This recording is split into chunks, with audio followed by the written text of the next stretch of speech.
નમસ્કાર વિદ્યાર્થી મિત્રો, એસએસસી સીજીએલ 2024માં પૂછાયેલો દાખલો છે 7 ની 15 ઘાત વત્તા 7 ની 16 ઘાત વત્તા 7 ની 17 ઘાત નીચેનામાંથી કઈ સંખ્યા વડે વિભાજ્ય છે? તો એક વસ્તુ ધ્યાન રાખો, અહીંયા તમે એક તો 7 ની 15 ઘાત જ છે, બીજી 16 છે એટલે 7 ની 1 ઘાત ગુણ્યા 7 ની 15 ઘાત આપેલી છે, બરાબર? કેમ કે ગુણાકારમાં ઘાતની ઘાતનો સરવાળો થઈ જાય એટલે એકચ્યુઅલમાં 16 જ છે. અને 7 ની 17 ઘાત, બરાબર, બીજીમાં એટલે 7 ની 2 ઘાત ગુણ્યા 7 ની 15 ઘાત, આવી રીતે ત્રણેયનો સરવાળો આપેલો છે.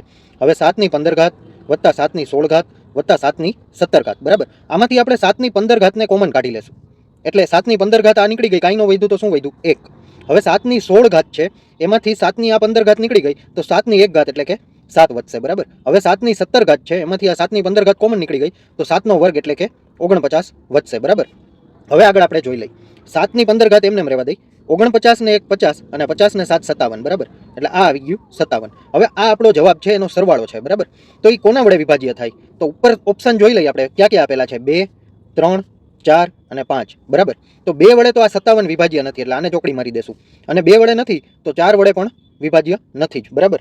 હવે 5 વડે પણ છેલ્લે 5 નથી કે 0 નથી એટલે 57 વિભાજ્ય નથી. 3 વડે જોવા જશું આપણે તો 19 તેરી 57 થશે, બરાબર. 19 તેરી 57 એટલે 3 વડે વિભાજ્ય છે, એટલે આપણે ઓપ્શનમાં જોઈ લઈ, બરાબર. તો ઓપ્શન બી ઇઝ કરેક્ટ.